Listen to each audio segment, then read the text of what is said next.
Y'all may be seated. Coming up to the stage next is our speaker for the night is Miss Donnie Jones. She's a certified arborist, entrepreneur, a co-host of mine on our Donnie Jones live show that's syndicated in a couple of different cities, and just a brilliant, warm soul. So I'll show y'all love for Miss Donnie Jones.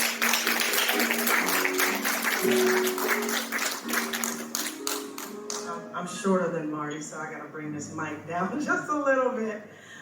First of all, I want to thank Marty. Can you guys give Marty a hand clap for putting all of this together?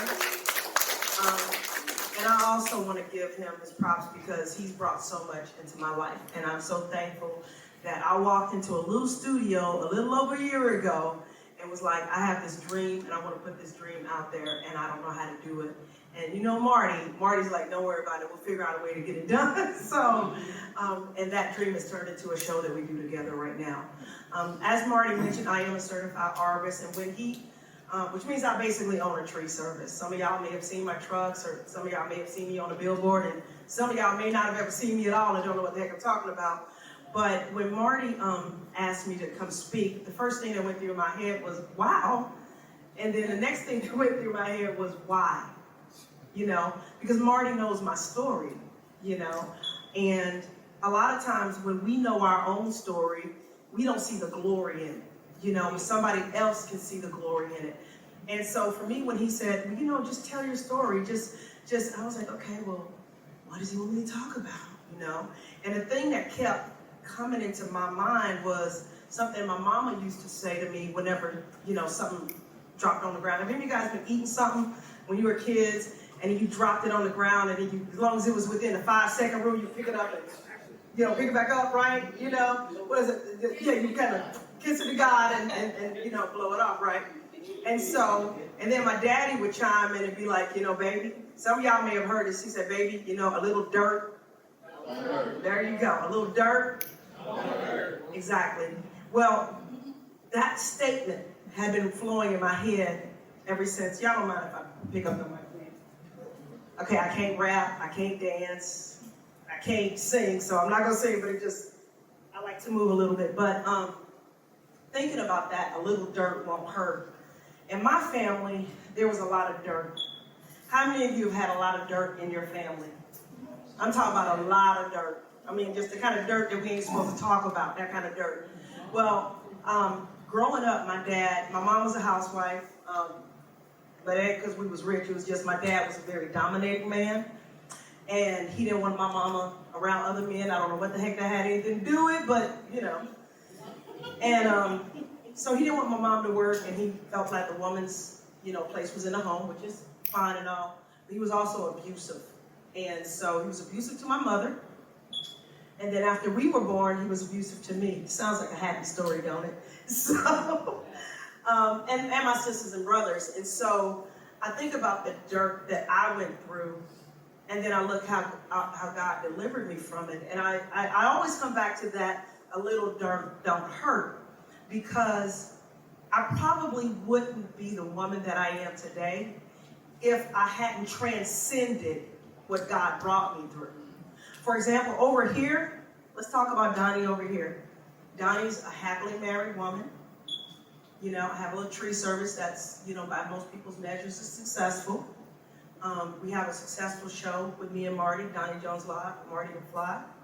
I have 2 amazing kids.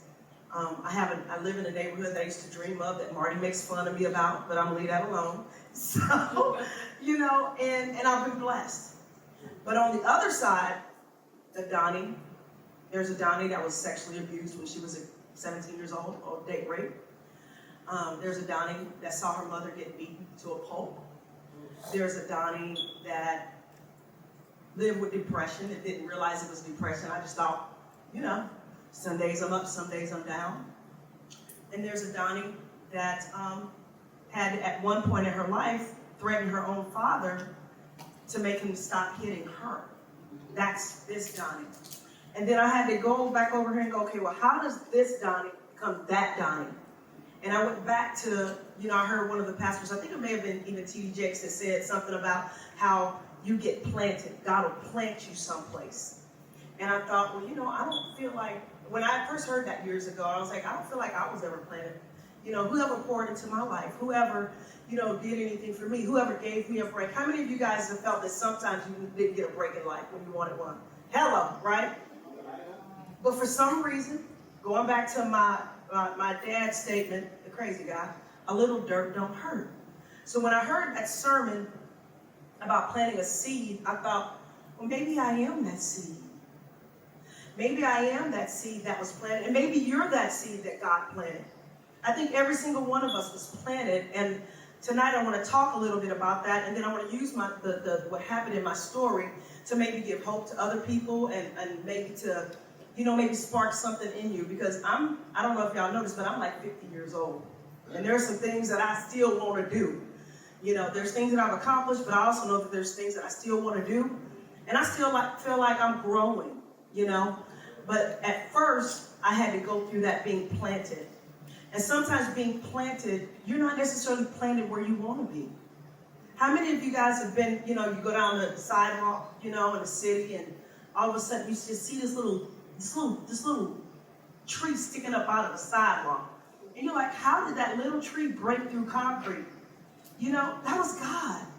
God allowed that little seed to break through concrete, just like he allowed me to break through concrete, and just like he let you break through concrete in any area of your life that you had to break through or get past. So going back to being planted, going back to the fact that I felt like I was a little seed, I said, how is God going to make this turn out okay? You know, when you're 17, 18 years old, and you come from an abusive home, and actually I'm thinking 19 years old, because I came from an abusive home, went to college, because how many of you have heard, what's the key to getting out of a bad situation? What do we always hear? Leave, right? And where are we supposed to go? Get a what? Get a good what? Get a good education, right? And then after you get a good education, what do? You get a good job, okay? Well, that easier said than done, okay? Because how do you go to college? And see, we didn't have a Morris Brown in St. Louis, Missouri. Y'all been to St. Louis, so you know. So my GPA was all of 1.9. Yeah. Okay, I don't know how I got into the University of Missouri Columbia, but I did. Okay, but I didn't finish, because when I got my, how many of you guys have taken out student loans to get through school? Okay, what do you think happens to an 18-year-old that gets a $10,000 check? That's supposed to, yeah. Any of you all do that with some of your student loan money? Yeah. So I made some bad choices, and I wound up flunking out of school, but I also knew that there was something good in me. How many of you all know there's something good in you that's coming out? I knew something was good in me, but I just didn't know how to bring it out. But going back to an old spiritual song that I've heard a long time ago was, I had a praying grandmother. And I reflected back on that, and when I flunked out of school, I went back to my grandmother's house, and, you know, I told her how impressed I was. I told her, you know, that I just flunked out of school. And she took me under her wing, and she said, you know, Donnie, everything you've been through, that's just a little dirt, baby. And I'm like, oh, God, that's where Daddy gets it from, you know? But hers was a little bit different, you know? She said, you're prepared for this. Everything that you've been through is preparing you for where you've got to go to. And so I started to put my head down, and I said, you know, what's the one thing I'm good at? You know, like, you know, how many of you have friends that are talented? They can sing, you know, they can dance, they can rap, you know, they can play drums, they can preach. I didn't have any of that. The only thing I knew how to do was talk to people, and that was it. And I said, what kind of job can you get talking to people? And I said, sales. I can go into sales. They say that's the #1 paying profession in the world. I can find something to sell. And I was too scared to sell the stuff that I had relatives. I knew some of my relatives were selling. I was like, I can't sell that, but the next best thing I can do is sell, you know, health and nutrition products, which is like, you know, they make you feel good, you know, but they legal. So I did that for a while. But the company that I was working with eventually went out of business. Once again, a little dirt was thrown on me. So I'm like, okay, this company's going out of business. What am I going to do? And by this time, I'd already moved back to Atlanta, Georgia, to pursue a career in sales. And I was driving down Browns Mill Road. You guys know where Browns Mill Road is? Out in the country, right?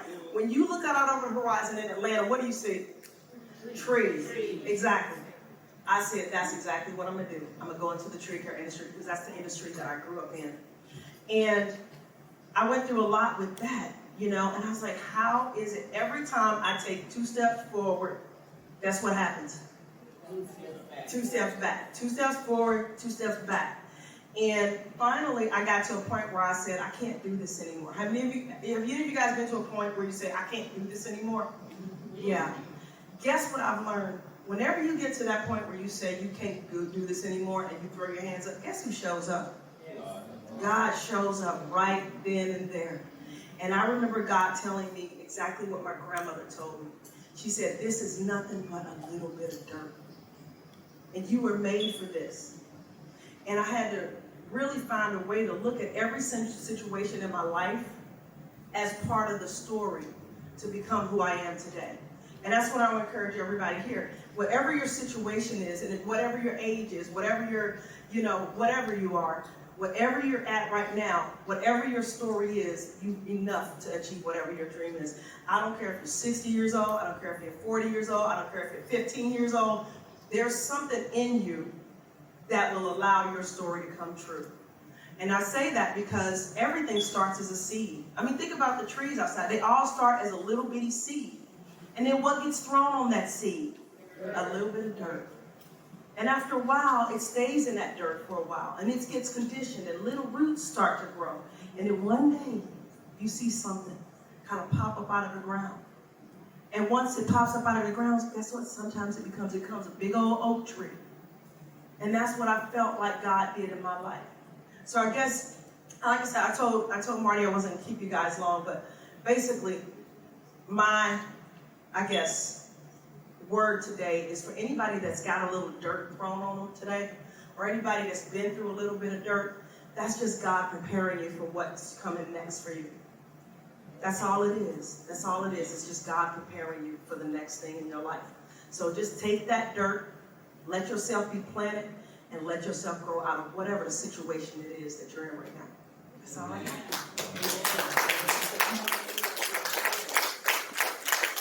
I told Marty I wasn't going long.